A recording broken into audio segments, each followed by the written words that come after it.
Un saludo a los amigos de PI, le habla Héctor Luis Caldera desde la ciudad de Caracas. Desde acá, desde Santa Rosa de Lima, vamos a compartir con usted una entrevista con la internacionalista Giovanna De Micheli, quien nos va a hablar en este momento y nos va a ayudar a analizar un poco el entorno internacional. Estamos acá para tratar de hablar un poco todas las reacciones que han ocurrido luego de lo que ha sido este debate en la OEA, un debate bastante polémico y bueno, su visión de los escenarios que le vienen a Venezuela. También un poco el análisis de lo que ha ocurrido en este escenario, porque de una u otra forma los venezolanos también están un poco temerosos de los escenarios que puedan ocurrir. ¿Cómo lo está observando usted?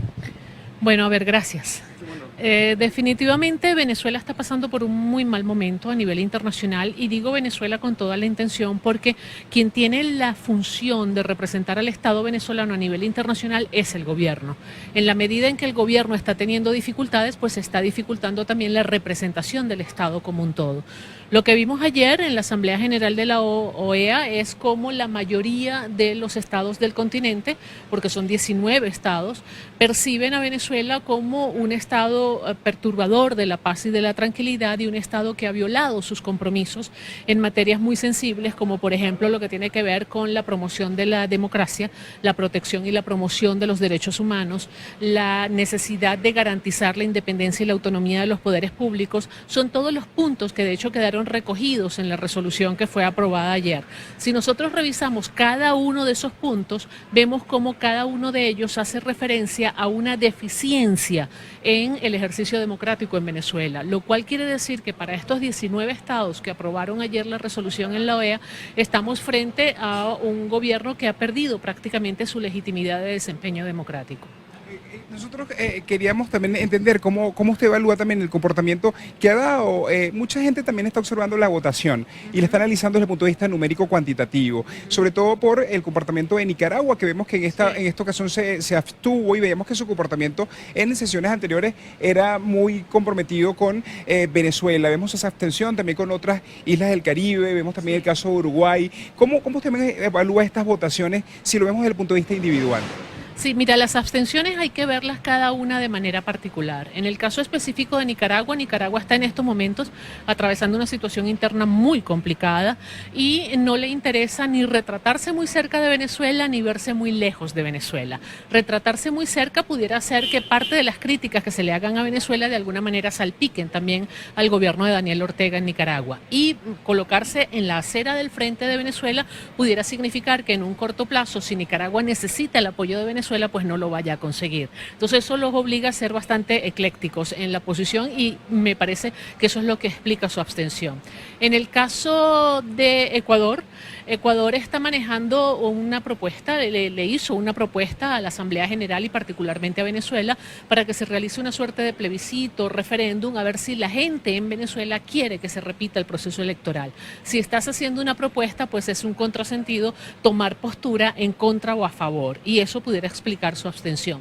En el caso de Uruguay me he encontrado un fenómeno interesantísimo, y es que la política exterior de Uruguay la maneja el Frente Amplio por un acuerdo entre el partido y el gobierno. Y quienes, digamos, tienen la mayoría en el Frente Amplio no son muy proclives a criticar de forma categórica al gobierno venezolano, y esto explica también su abstención. Probablemente dentro del Frente Amplio no se logró el acuerdo necesario y suficiente para apoyar a Venezuela, pero tampoco, digamos, para votar a favor de la resolución. ¿Cómo lo interpretamos para unas próximas discusiones, escenarios que vamos a explorar ahora? También cuando vemos otras cosas que se plantean, elecciones en Colombia, sí, situación en España, la crisis en España también, como vemos que puede afectar, elecciones en México, y bueno, no podemos también dejar a un lado lo que está pasando en Estados Unidos, que vienen próximas elecciones también en el Congreso americano. Viendo todos estos escenarios, ¿cómo está viendo el futuro de Venezuela en este pleno de la OEA y también en el plano internacional? Mira, lo que estás preguntando es muy largo como para describirlo o tratar de responderlo en tan poco tiempo.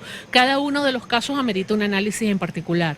En el caso de Colombia, por ejemplo, falta falta esperar qué es lo que va a arrojar el resultado de la segunda vuelta. Hasta ahora las encuestas están favoreciendo al señor Iván Duque. En caso de ganar efectivamente Iván Duque, podemos ver una, digamos, radicalización de la postura del Estado colombiano en contra del gobierno venezolano y quizás mucha más aspereza en la relación bilateral. En el caso de que llegara a la presidencia Gustavo Petro, que hasta ahora parece poco probable, pues se inclinaría la balanza, digamos, a favor del gobierno venezolano en la relación bilateral con Colombia. En el caso de México, todo parece indicar que quien va a ganar la elección va a ser el señor Andrés Manuel López Obrador. De ser así, Venezuela va a encontrar un aliado importante en México, que su única limitación pudiera estar en cómo se comporten los poderes públicos en ese país, porque uno de los hechos más categóricos en el caso de Venezuela es cómo el Poder Ejecutivo logró de alguna manera arropar a los demás poderes públicos y todos se expresan en una sola voz. No sabemos si en México va a suceder exactamente lo mismo o si por el contrario los poderes públicos tendrán la suficiente fortaleza como para seguir manteniendo su autonomía. De ser así, habrá un necesario y muy valioso contrapeso en la gestión de política exterior por parte de Manuel López Obrador. En el caso de España, el gobierno de España se presenta sumamente frágil. Es un gobierno que llegó, en términos muy populares, prácticamente por carambola y haciendo alianzas con representaciones o grupos políticos muy radicales dentro de España. Esto le genera compromisos al señor Pedro Sánchez. Sin embargo, designó un canciller que, para sorpresa de muchos, ha sido un hombre sumamente crítico con la situación en Venezuela y todo parece indicar que probablemente no haya un cambio significativo o radical en la percepción hacia Venezuela. Sin embargo, insisto, habrán grupos como el Grupo Podemos, cuyo apoyo fue necesario para que se aprobara la moción de censura, que probablemente genera presión y no sabemos cómo Pedro Sánchez va a responder a esa presión. Estados Unidos, sí. Y también vimos la posición en estos momentos también del secretario, del representante de Estados Unidos ante la OEA, que ha sido una posición bien frontal, ¿no? Bien frontal, así como la del secretario de Estado, claro, así como la del mismo presidente Trump. Sí. Es decir, yo creo que el gobierno prácticamente en pleno ha tenido una posición muy dura con el gobierno venezolano. De hecho, una de las cosas que me llamó mucho la atención fue ese hincapié que se hizo desde Washington de la suspensión de Venezuela de la Organización de Estados Americanos, porque la suspensión en honor a la verdad no estaba planteada para esta Asamblea General y no estaba planteada por una razón muy simple, y es que cualquier suspensión de cualquier Estado miembro de la OEA solamente se puede hacer en una Asamblea General extraordinaria y no era este caso. Esta era una Asamblea General anual y no es allí, no es ese, digamos, el ámbito en el cual se pudiera dar la suspensión de ninguno de los Estados miembros. Sin embargo, esas declaraciones evidencian pues la determinación, por decirlo de alguna manera, que tiene el gobierno de Estados Unidos por provocar un cambio político urgente en Venezuela. Para finalizar, ¿qué cree que en estos próximos días, ya en plano internacional, veremos más debates, más sanciones, en relación con las sanciones? ¿Qué cree que podamos ver? Yo creo que vamos a ver más sanciones. De hecho, la resolución que se aprobó en la Asamblea General de la OEA plantea eso, deja a los estados la posibilidad de seguir aplicando sanciones unilaterales a individuos dentro del gobierno o al gobierno venezolano como un todo. Entonces creo que lo que vamos a ver son muchas más sanciones por parte de diversos países latinoamericanos, hasta tanto se logra la convocatoria para la Asamblea General Extraordinaria. Muchísimas gracias, de verdad. Estamos hablando con Giovanna de Micheli, quien amablemente nos estaba hablando un poco y analizando lo que era el entorno internacional de nuestro país. Es la información que podemos aportar hasta esta hora desde la ciudad de Caracas, quien le reportó desde Santa Rosa de Lima, Héctor Luis Caldera.